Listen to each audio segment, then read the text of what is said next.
Je m'appelle Denis Rodriguez, je suis professeur émérite de l'université Rennes 2, Haute-Bretagne, où j'ai enseigné la civilisation de l'Espagne contemporaine, c'est-à-dire 19e, 20e siècle et un peu du 21e siècle. J'ai également beaucoup enseigné la traduction et j'ai également enseigné l'histoire de l'enseignement et en particulier l'histoire de l'enseignement des langues. Donc j'ai rédigé des ouvrages sur la civilisation de l'Espagne contemporaine, l'Espagne sous le régime de Franco par exemple, ou bien la transition en Espagne, les enjeux d'une démocratie complexe. Et puis pour ce qui est de la traduction, j'ai produit des traductions, la biographie de Manuel Azaña dont on va parler tout à l'heure, et puis des ouvrages de Santos Juliá, Juan Pablo Fusi, et actuellement je suis en train d'achever la traduction de la biographie du roi Ferdinand VII par Emilio Laparra. Et par ailleurs, euh, dans le cadre de mes activités, je suis également directeur de deux collections aux presses universitaires de Rennes, la collection Mondes hispanophones et la collection Didacte espagnol.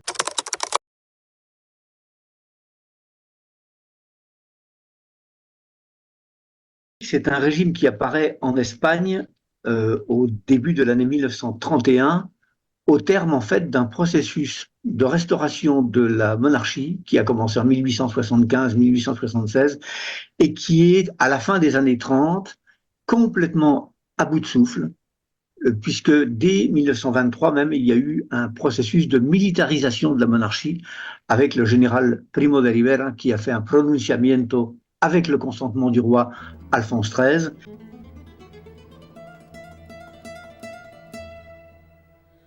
et qui a conduit l'Espagne dans une voie sans issue, de laquelle certains républicains espagnols essayent de sortir à la toute fin des années 20 et au début des années 30. Le porteur de projet, pour parler moderne, de l'idée républicaine en Espagne, c'est incontestablement Manuel Azaña, celui dont j'ai traduit la biographie, justement, rédigée par Santos Juliá. Et c'est lui qui est vraiment à l'initiative de tout cela, et c'est lui qui va réussir à fédérer autour de lui des gens extrêmement divers et qui, quelquefois même, ne se retrouvent autour de lui que parce qu'ils n'en peuvent plus de cette monarchie militarisée. Ils ne sont pas forcément d'authentiques républicains. Lui-même est devenu républicain, il ne l'était pas initialement.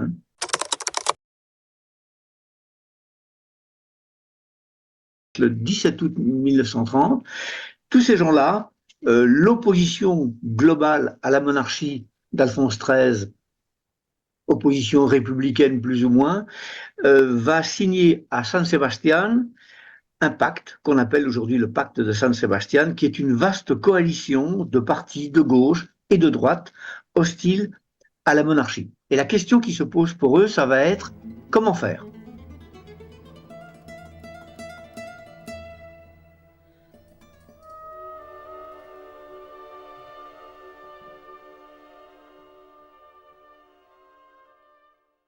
Comment faire pour implanter la République en Espagne au tout début des années 30? Et là, il y a deux options pour eux. La première option, c'est l'option insurrectionnelle. Depuis 1814, l'Espagne est habituée à l'intrusion des militaires dans la vie politique, à ce qu'on appelle là-bas le pronunciamiento, qui n'est pas tout à fait un coup d'État.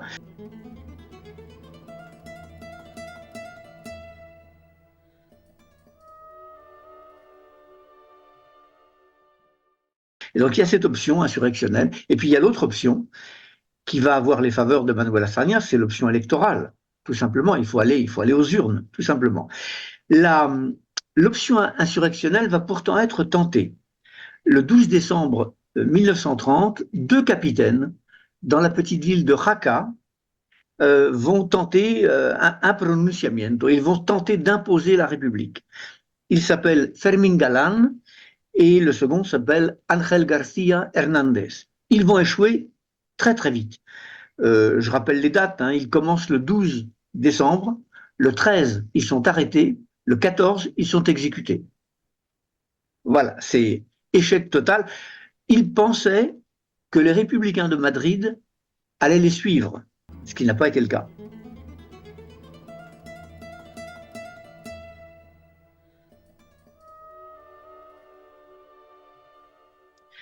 Et alors la voie électorale, c'est presque Alphonse XIII qui la suggère, hein, qui la stimule en quelque sorte, puisque lui, il comprend que le régime qu'il pilote est complètement à bout de souffle.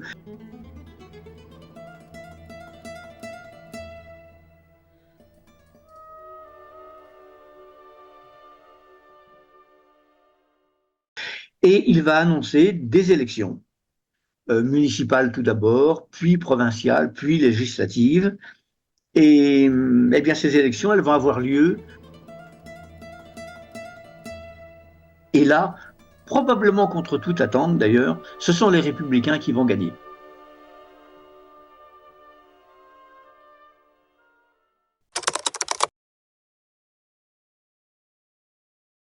Le roi hésite. Que fait-il? Va-t-il former un gouvernement, lui qui est monarque? Va-t-il former un gouvernement dont le chef serait un républicain?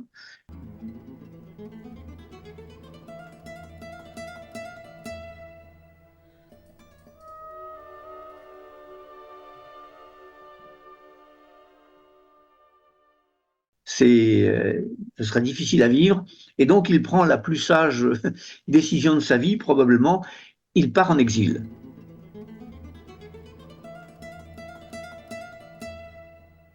Et il se réfugie à Rome, où il mourra d'ailleurs une dizaine d'années plus tard.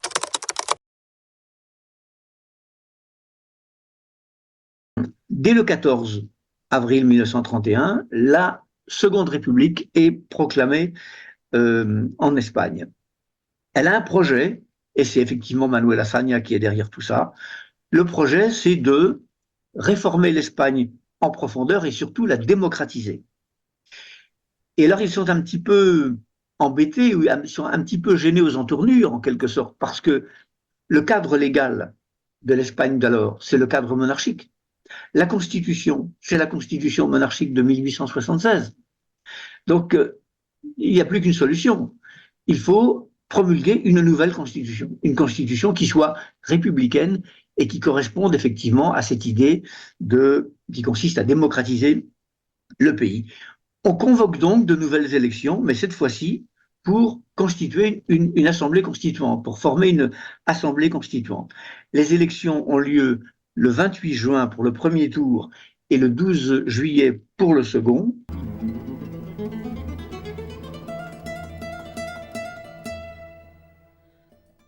Une fois cette assemblée constituée, on va créer une commission parlementaire qui va travailler à un avant-projet de constitution. Elle est intéressante, cette commission parlementaire, parce qu'elle est très à l'image de ce qu'est l'Espagne de ce temps, et probablement l'Europe de ce temps d'ailleurs.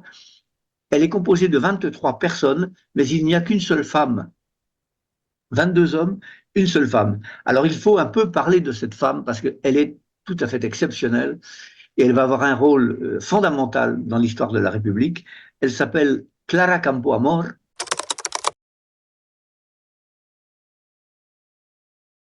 C'est une femme qui va se battre pour l'égalité des droits et des devoirs entre hommes et femmes, et en particulier pour le droit de vote. Parce que cette Espagne-là, elle a une particularité un peu singulière. Les femmes n'ont pas le droit de vote, mais elles ont le droit d'être élues. Singulier, hein? Et Clara Campoamor, précisément, va faire partie de ces femmes élues au Parlement, à cette Assemblée constituante. Et elle va se battre avec un acharnement extraordinaire pour éliminer de la Constitution toute discrimination liée au genre, liée au sexe, etc. Et elle va prononcer le 1er octobre 1931, au moment où justement on est en train de commencer à débattre de la nouvelle Constitution article par article. Elle va prononcer le 1er octobre un discours qui a fait date dans l'histoire de l'Espagne, parce qu'elle n'a comme concurrente en face d'elle qu'une seule femme, qui s'appelle Victoria Kent. L'une et l'autre se connaissent très très bien. Elles ont travaillé ensemble dans les années 20, justement dans la logique d'une amélioration de la condition de vie des femmes. Et il se trouve que ce jour-là, le président de l'Assemblée donne la parole tout d'abord à Victoria Kent, qui se lève pour dire qu'elle est hostile au droit de vote des femmes. Et alors là, je pense que tous les autres députés sont restés assis parce que tout le monde s'attendait à ce que Victoria Kent fasse justement une défense acharnée du droit de vote des femmes, bien entendu. Non, elle ne le fait pas. Elle considère que les femmes ne sont pas encore assez, entre guillemets, mûres, assez prêtes, qu'elles ne sont pas formées pour pouvoir voter et participer de façon active à la vie politique de l'Espagne. Bien entendu, Clara Campoamor défend l'argument contraire.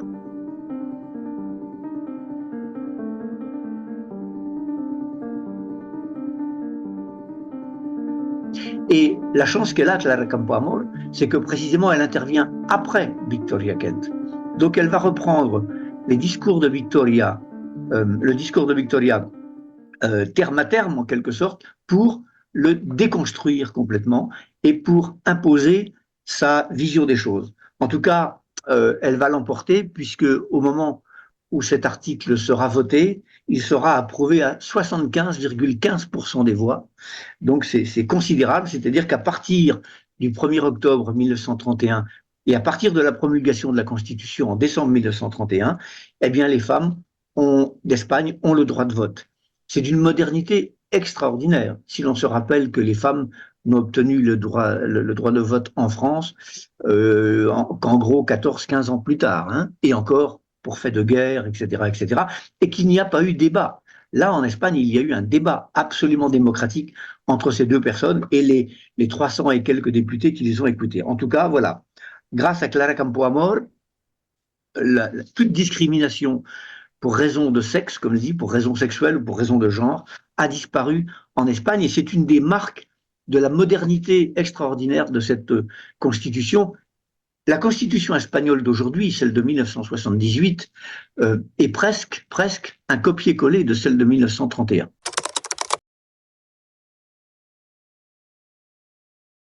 La Constitution est promulguée effectivement en décembre 1931 et se met en place eh bien, un régime républicain. Le président de la République est un certain Niceto Alcalá Zamora et il va nommer comme Premier ministre, comme chef du gouvernement, Manuel Azaña, précisément.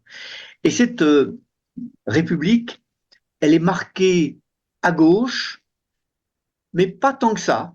Je veux dire que c'est absolument pas, contrairement à ce que peuvent dire les franquistes, y compris les néo-franquistes aujourd'hui, c'est absolument pas un régime révolutionnaire. Pas du tout. Manuel Azaña est tout sauf un révolutionnaire. C'est un ancien monarchique convaincu des bienfaits de la démocratie.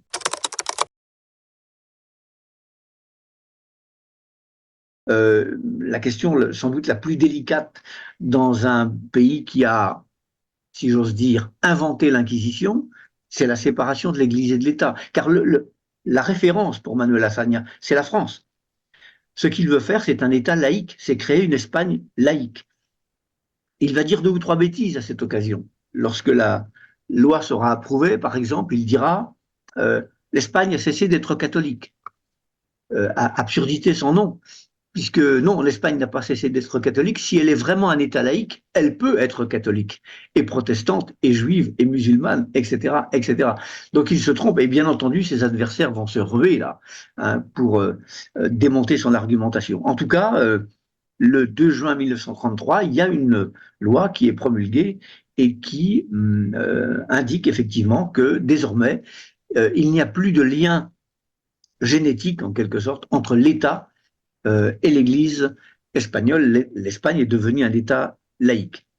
L'autre grande question que Manuel Azaña connaît bien, c'est la question militaire, parce qu'il a énormément travaillé sur la question militaire espagnole, il a énormément travaillé sur le fonctionnement de la politique de défense française et de l'armée française, il connaît ça par cœur, et donc il observe la situation de l'Espagne, et il comprend que, là aussi, il faut démocratiser, bien entendu.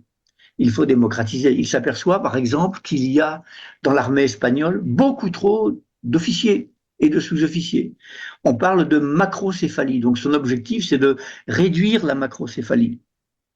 Il veut aussi, bien entendu, empêcher l'intrusion des militaires dans la vie politique, ce qui est monnaie courante depuis 1814 en Espagne. Et pour ça, il va proposer aux militaires qui ne seraient pas d'accord avec son projet, eh bien tout simplement de se retirer. Il leur permet de se retirer en conservant leur solde entière et tous leurs avantages pour la retraite. Donc certains vont le faire, beaucoup vont le faire, mais d'autres ne vont pas le faire, et Manuel Azaña va avoir peut-être la naïveté de croire qu'ils sont républicains. Or non, parmi ces gens-là, il y a un certain Francisco Franco, qui est tout sauf républicain, et qui ne va pas prendre sa retraite. Et il y en a d'autres, comme le général Caipodeliano à Séville, etc. Une quantité de gens qu'on va retrouver plus tard dans le coup d'État du 18 juillet 36, eh bien, ils vont accompagner en quelque sorte cette réforme de l'armée espagnole, tout en y étant très très hostile, bien entendu. Ça va être extrêmement difficile. Ça, c'était la deuxième question. L'autre grande question, c'est la question régionale. Puisque depuis le milieu du 19e siècle en Espagne, il y a des velléités d'indépendance du côté du Pays Basque, du côté de la Catalogne, un peu moins de la Galice, mais en tout cas, on a là trois régions qui ont des particularités linguistiques, culturelles, historiques, qui justifient pour elles d'obtenir un traitement un petit peu différencié par rapport à l'État espagnol. Et Manuel Azaña, de ce point de vue, n'y est pas hostile.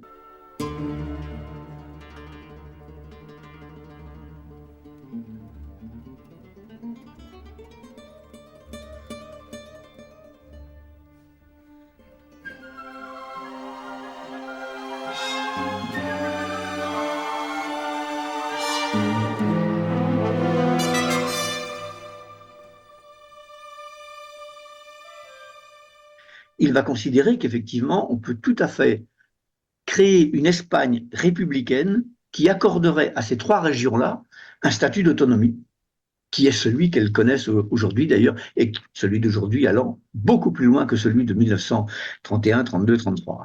Et donc les choses se font assez rapidement. Il y a quelques tiraillements évidemment, mais regardez, la Constitution elle est promulguée en décembre 1931. Le 15 septembre 1932, la Catalogne est autonome.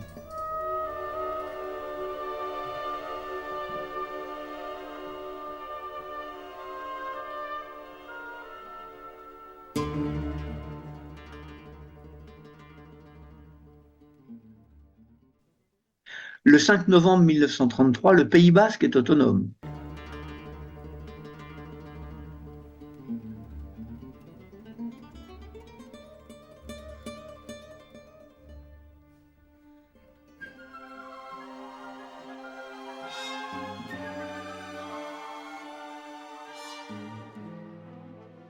Et malheureusement pour la Galice, ça ne pourra pas se faire. Les débats sont en cours, mais ils seront interrompus par la guerre civile.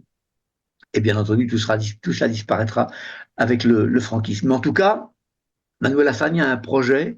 Son projet, c'est créer ce qu'il appelle un État intégral, c'est-à-dire un État capable d'intégrer des régions qui auraient des particularités linguistiques, culturelles, historiques, etc. Et vous voyez que la question d'aujourd'hui, par exemple, on parle de l'amnistie pour les gens qui auraient organisé un référendum d'autodétermination en Catalogne, on parle de l'amnistie de ces gens-là. En fait, ils ne font que réactiver une question qui était déjà à l'ordre du jour au début des années 30. Ça n'a rien de nouveau.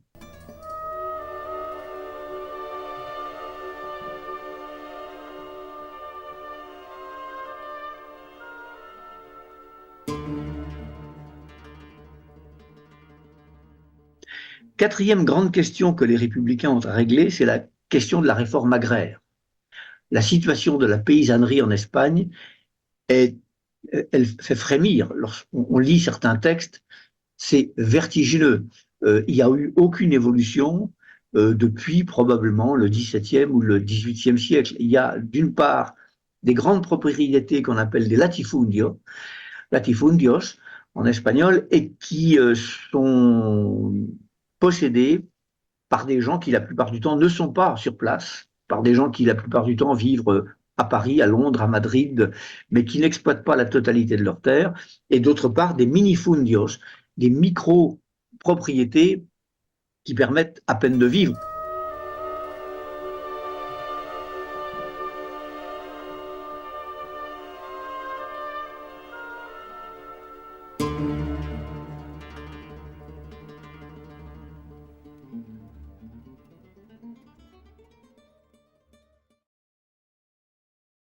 la paysannerie vivant dans un état de misère euh, totalement désarmant. J'ai lu un ouvrage d'un philosophe du XVIIIe siècle qui s'appelait Benito Feijóo, et ce qu'il décrit, qui est terrible, on le retrouve au tout début des années 30 en Espagne.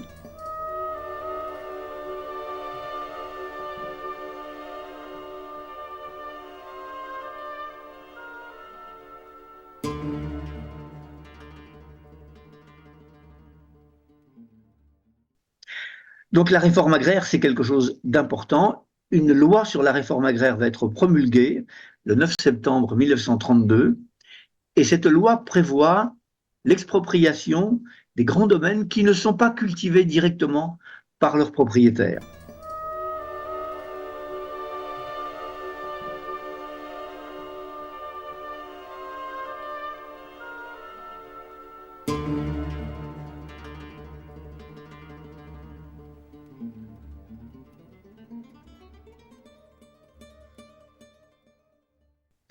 Et bien entendu, une fois les terrains expropriés, en quelque sorte, il sera question de répartir aux familles de paysans ou aux groupements d'agriculteurs les terres ainsi récupérées.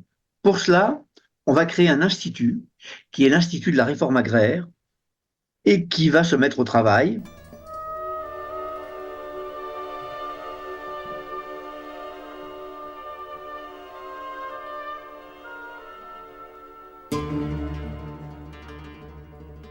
L'idée, c'est d'installer environ 60 000 familles par an.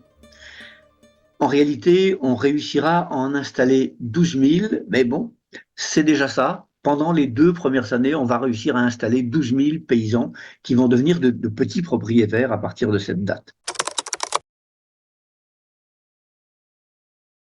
Il y a une opposition évidente des grands propriétaires, mais il y a une opposition tout aussi évidente de la paysannerie de base qui, elle, considère que ça ne va pas assez loin et que ça ne va pas assez vite. Et il y a des cas d'insurrection paysanne extrêmement violents. Je peux en citer un seul, le cas de Casas Viejas, en Andalousie.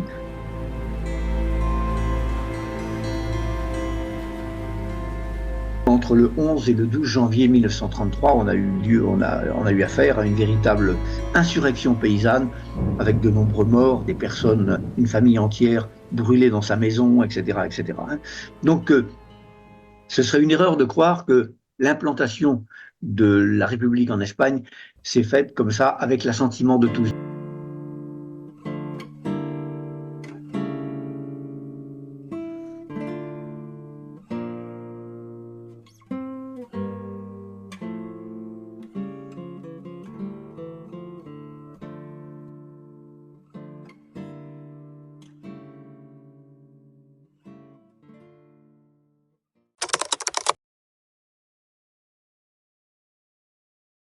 Il y a un domaine qui va faire peut-être pas l'unanimité, aucun domaine ne fera l'unanimité, mais qui va susciter peut-être moins d'opposition, c'est tout ce qui concerne l'enseignement et la culture. Parce que là, effectivement, il y a un travail de grande ampleur qui est envisagé. Le système éducatif est aux mains de l'Église depuis des siècles, bien entendu. L'idée, donc, c'est de faire un petit peu quelque chose à la française, de laïciser le système éducatif. Et pour ça, il va falloir créer des écoles, il en manque cruellement. Il va falloir rénover l'enseignement primaire, repenser complètement la formation des maîtres, interdire l'enseignement aux congrégations religieuses, réformer l'université, et puis va apparaître un projet extrêmement original, je crois qu'il n'y a pas d'équivalent dans l'Europe de ce temps, qui va s'appeler les missions pédagogiques. Ça part du ministère de l'Éducation nationale, et ces missions pédagogiques vont être constituées de jeunes volontaires, étudiants la plupart du temps,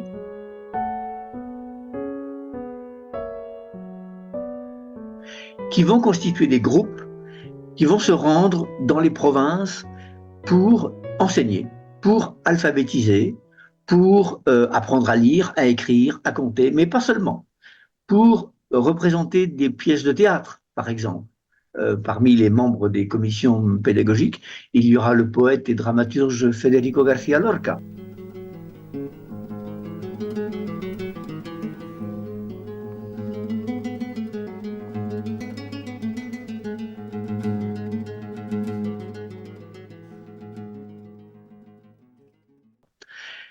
Et puis, pour montrer même dans certains endroits les premiers films. Il y a des gens qui n'ont jamais vu de représentation humaine devant eux, certains n'ont jamais vu de photos devant eux.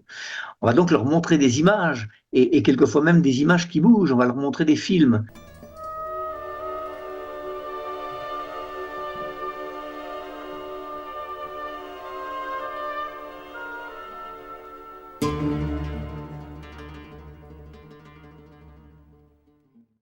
Et donc c'est extrêmement novateur, mais il y a une chercheuse américaine qui s'appelle Sandy Holguin, qui a travaillé sur les missions pédagogiques. Et elle s'aperçoit qu'en fait, le plus dur, une fois qu'on est sur place, ce n'est pas d'enseigner, ce n'est pas de rassembler les gens sur la place du village pour leur montrer ceci ou cela.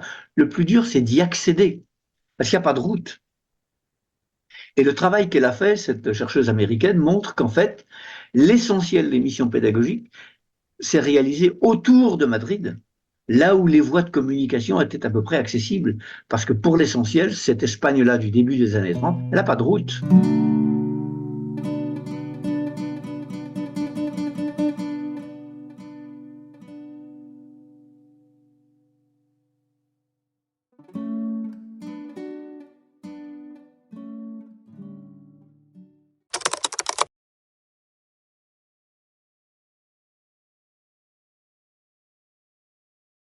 Toutes ces questions, séparation de l'Église et de l'État, réforme militaire, questions régionales, réforme agraire, enseignement, culture et tout ce qui touche l'école, ça va générer autant d'opposition. Parce que pour les uns, c'est trop, et pour les autres, c'est trop peu, et ça ne va pas, et ça ne va pas assez vite.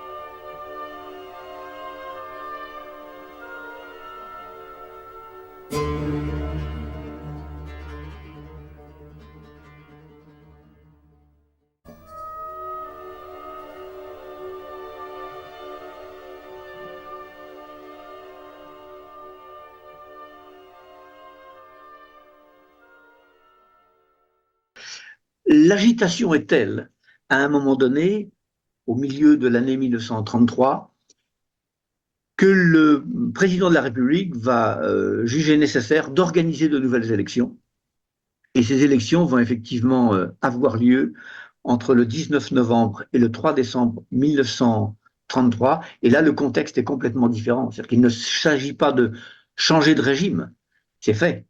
On est passé de la monarchie à la République. La question qui se pose maintenant, c'est changer de gouvernement. Mais changer de gouvernement pour lequel et pour faire quoi? Parce qu'entre-temps, la droite espagnole, plus ou moins républicaine, elle a eu le temps de se ressaisir en quelque sorte. Elle était un petit peu KO debout en 1931. Elle ne s'attendait pas du tout à ce que la monarchie perde. Et elle ne s'attendait pas du tout non plus à ce que l'Assemblée constituante soit à ce point républicaine. Donc, elle s'est ressaisie. Elle va trouver son leader, un certain José María Gil Robles, qui va créer un parti que l'on appelle la CEDA, Confédération espagnole des droites autonomes,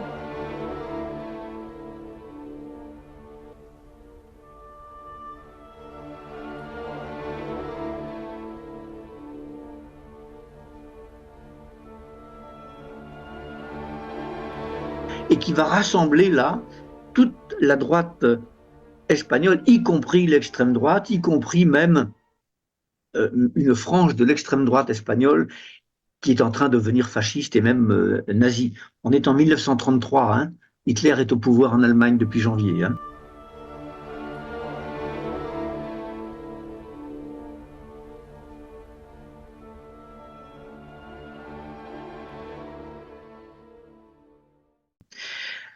Et puis, il y a justement, dans le cadre de cette, entre guillemets, fascisation de la vie politique en Espagne, est apparu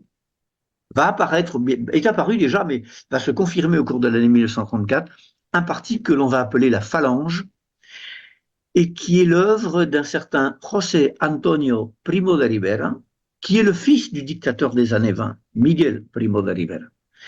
Et lui, il arrive avec un programme, avec un projet en quelque sorte, qu'il va développer tout au long de l'année 1934, et qui est un programme qui balaye et la gauche et la droite, qui n'est ni républicain ni monarchique, et qui va être le fondement idéologique de ce que sera le franquisme ultérieurement.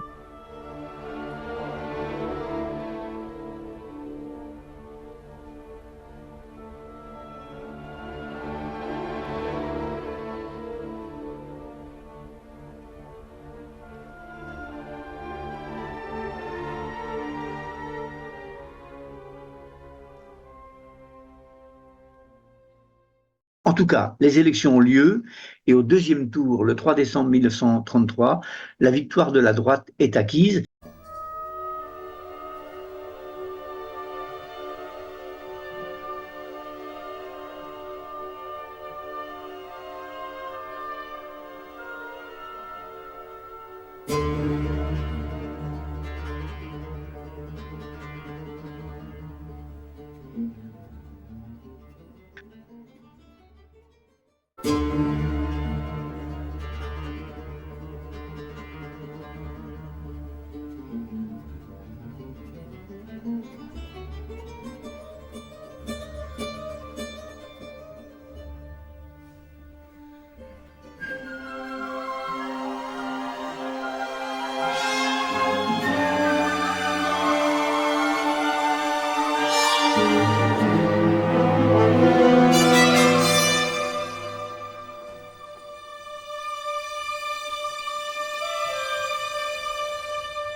Le leader, c'est José María Gil Robles, indéniablement, et pourtant le président de la République, Niceto Alcalá Zamora, ne va pas nommer Gil Robles chef du gouvernement, parce qu'il le croit justement beaucoup trop attiré par le fascisme, etc. Il va nommer à sa place un vieux républicain, un vieux briscard de la République, qui s'appelle Alejandro Lerroux, qui disparaîtra d'ailleurs pour fait de corruption 2 ans plus tard.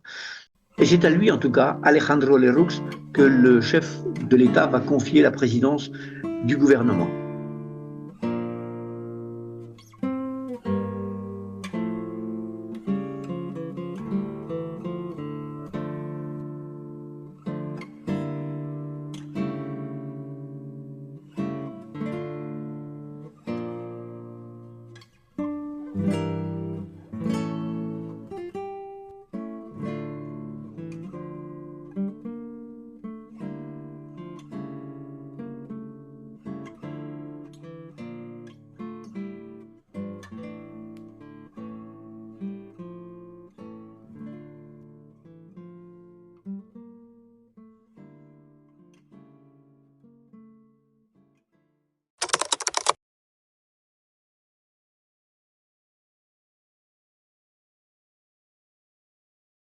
On va s'apercevoir que les relations avec l'Église vont s'améliorer à un tel point qu'on ne parlera plus de séparation de l'Église et de l'État et de laïcité. On va s'apercevoir qu'il va aller considérablement dans le sens des militaires.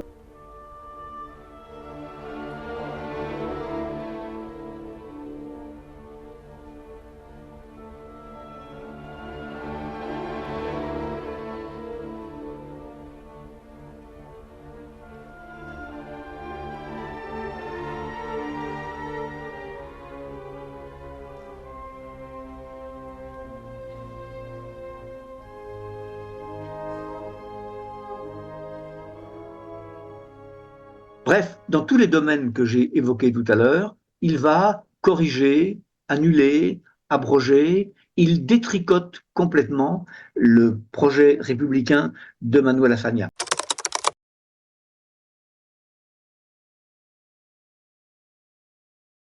Deux crises majeures qui ont lieu au même moment.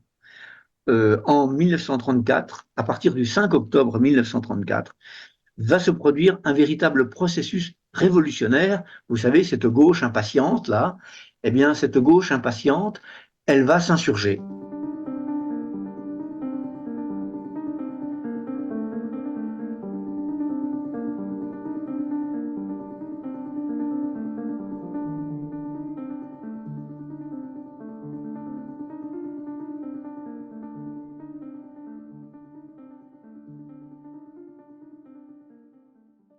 Dans deux endroits, il y a des grèves générales un petit peu partout en Espagne, mais il y a deux endroits où cette opposition va s'exacerber. Ce sont les Asturies, qui est une zone populaire, ouvrière, bien connue.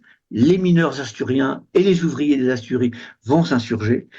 Et puis, du côté de la Catalogne, il y aura quelque chose de très très maladroit, la proclamation de l'État catalan, c'est-à-dire la sécession de la Catalogne, tout simplement, de la République. Et cette proclamation de l'État catalan sera faite par un certain Luis Companys. L'Espagne, à ce moment-là, à partir du 5 octobre, ça va durer une quinzaine de jours, est véritablement dans une situation insurrectionnelle.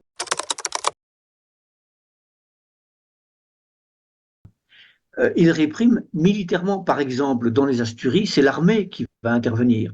On fait venir des troupes du Maroc, on bombarde à partir du ciel et on bombarde aussi à partir de la mer, puisque des bateaux sont là juste en face.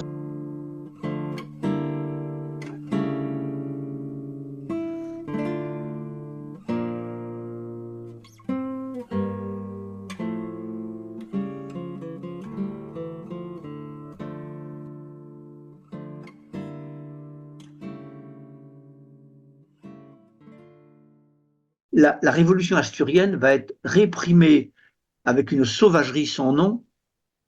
Un militaire d'ailleurs se comportera d'une façon si sauvage que le gouvernement sera obligé de le destituer, pour vous dire la violence du choc. Et s'agissant de la Catalogne, très très vite, Luis Companys est arrêté, il est condamné à 30 ans de prison, et voilà, et on considère que cette révolution asturienne d'un côté et catalane de l'autre est achevée vers le 18 octobre 1934. Ceci dit, ça a créé une situation totalement ingérable. Le pays est complètement ingérable.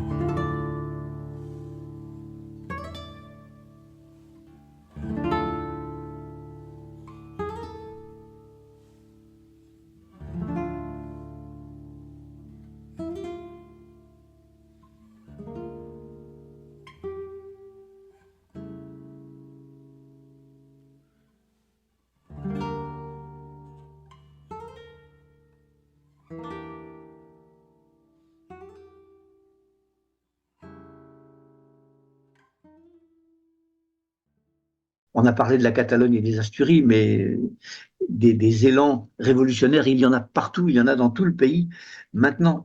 Et Niceto Alcalá Zamora, le chef de l'État, va juger une nouvelle fois nécessaire d'organiser de nouvelles élections.